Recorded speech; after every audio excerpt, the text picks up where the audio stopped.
वक्फ संशोधन कानून को लेकर विपक्ष लगातार विरोध कर रहा है। पश्चिम बंगाल के मुर्शिदाबाद में इसको लेकर हिंसा हुई, लेकिन एक वहां पर मुख्यमंत्री योगी आदित्यनाथ की मांग हुई कि मुख्यमंत्री योगी आदित्यनाथ को यहां पर आना चाहिए, हिंदुओं की हिफाजत करनी चाहिए। उत्तर प्रदेश सरकार में मंत्री हैं दानिश आज़ाद अंसारी।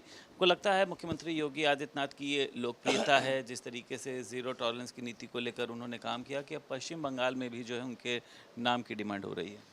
देखिए, आज उत्तर प्रदेश मुख्यमंत्री योगी आदित्यनाथ जी के नेतृत्व में एक डेवलपमेंट का प्रदेश का आइकॉन बना है। प्रधानमंत्री मोदी जी के लीडरशिप में हमारे मुख्यमंत्री योगी आदित्यनाथ जी ने हमेशा उत्तर प्रदेश के सर्वांगीण विकास के लिए जो काम किया है, आज उसकी चर्चा देश के अलग अलग कोनों में होने लगी। आपने खुद देखा।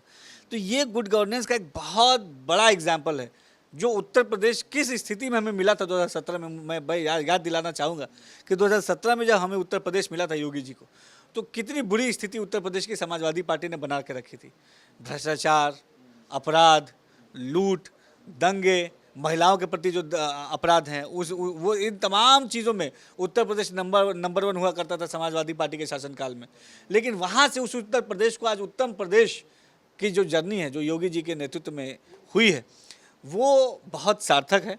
आज उत्तर प्रदेश क्षमताओं का प्रदेश है, विकास का प्रदेश है, भाईचारे का प्रदेश है, समृद्धि का प्रदेश है, उद्योग और कल कारखाने का प्रदेश है। तो यकीनन इस आज के उत्तर प्रदेश की चर्चा देश भर में है। बहुत अच्छी बात है। हम लोग उत्तर प्रदेश के वासी हैं, इस देश के वासी हैं, और हमें बहुत खुशी होती है। और निश्चित तौर पर बंगाल को एक गुड गवर्नेंस वाले नेता की ज़रूरत है।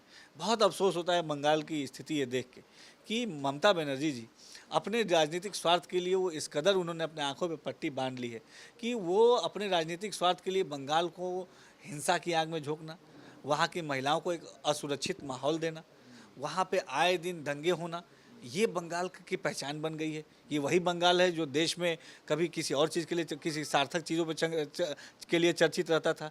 बंगाल साहित्य के लिए चर्चित रहता था, बंगाल क्रांति के लिए चर्चित रहता था। आज वही बंगाल ममता जी के नेतृत्व में हिंसा के लिए चर्चित है। तो ये बहुत दुखद बात है। ये अल्पसंख्यकों का पैगाम मोदी के साथ मुसलमान वक्फ संरक्षण अभियान, एक कार्यशाला का कल आप लोग आयोजन करने जा रहे हैं, क्या है इसकी ज़रूरत पड़ गई? आपको लग रहा है कि संविधान और आरक्षण के मुद्दे पर जिस तरीके से विपक्ष ने आपको घेरा था, आपके वोट बैंक को काटा था, लोकसभा में भी नुकसान पहुंचाया था, इस तरीके से वक्फ को लेकर भी वो लोगों को गुमराह कर रहा है? देखिए, विपक्ष की तो यही नीति रही है कि हमेशा समाज को गुमराह करो और अपनी राजनीतिक रोटियां सेको। ये हमेशा विपक्ष ने इसी एजेंडे पे काम किया है, और आज भी विपक्ष ऐसा कर रहा है। तो ये कोई नई बात नहीं क्योंकि मुसलमानों के डेवलपमेंट की बात जब जब आई है, विपक्ष ने इसका विरोध किया। समाजवादी कांग्रेस पार्टी ने इसका विरोध किया, क्योंकि समाजवादी पार्टी और कांग्रेस पार्टी के नेता ये नहीं चाहते कि आम मुसलमान शिक्षित हो, समृद्ध हो, विकास की तरफ आगे बढ़े। वक्फ अमेंडमेंट एक्ट का विरोध करना, मुसलमानों के डेवलपमेंट का विरोध करना है।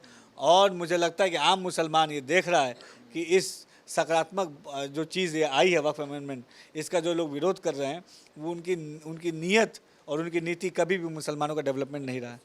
परीक्षा आपको पास करनी है, 7 दिन का उन्होंने समय दिया है, इसको आप क्या झटके के तौर पर देखते हैं? उन्होंने कहा अभी कोई नियुक्ति नहीं की जाएगी इसमें, क्योंकि कुछ लोग तो इसको लेकर खुशियां मना रहे हैं। आप क्या लग रहे हैं, कोई ये झटका मांग रहे हैं इसको? देखिए, माननीय न्यायालय हमारे देश का जो माननीय न्यायालय है, हम उसका पूरा सम्मान करते हैं। और कुछ बिंदुओं पे माननीय न्यायालय ने चर्चा के लिए 7 दिन का समय दिया है। तो उन बिंदुओं के बारे में चर्चा करेंगे, और संविधान की रोशनी में ही, लोकतंत्र के मार्गदर्शन में ही हम आगे बढ़ेंगे।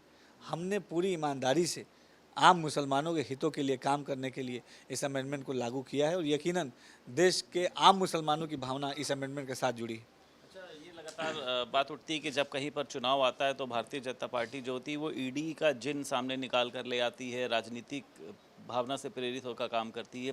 नेशनल हेराल्ड मामले की मैं बात कर रहा हूँ। ये आप ये बताइए, बड़े चकित करने वाली बात है, और कि आपने अगर कुछ गलत किया है, भ्रष्टाचार किया, तो आपके खिलाफ कार्रवाई अगर हो रही है, तो इसमें इसको इतना पॉलिटिकल इशू बनाने की क्या ज़रूरत है?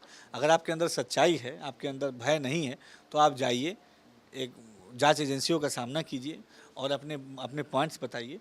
ये देश संविधान और लोकतंत्र से चलता है। भाजपा के नेताओं पे नहीं होती, इसे विपक्ष के नेताओं पर होती है। देखिए, ये भ्रष्टाचार कांग्रेसी करेंगे तो जांच किसकी होगी? हैं, लूट कांग्रेसी मचाएंगे तो जांच किसकी होगी? हैं, भ्रष्टाचार को बढ़ावा देने का काम कांग्रेसी करेंगे तो किसकी जांच होगी? तो भ्रष्टाचार, कांग्रेस पार्टी और भ्रष्टाचार एक दूसरे के पर्यायवाची हैं। ये 2004 से 14 तक का शासनकाल जो उनका रहा, देश का कोई जन नहीं भूला है कि उस समय जो शासनकाल जो देश का था कांग्रेस पार्टी का, उसमें देश की विकास की कोई चर्चा ही नहीं हुई उस कार्यकाल में। केवल हर समय नए नए भ्रष्टाचार के खुलासे, नए नए स्कैम्स हमेशा आते थे। देश को आतंकवाद की आग में झोंकने का काम कांग्रेस पार्टी ने किया, देश को भ्रष्टाचार की आग में झोंकने का काम कांग्रेस पार्टी ने किया। तो आपने जो बोया है उसी को काटने का ये वक्त आया है। उत्तर प्रदेश सरकार में मंत्री दानिश आजाद अंसारी हमारे साथ मौजूद थे। लखनऊ से वीडियो जर्नलिस्ट शुभम के साथ संदीप खेर, भारत समाचार।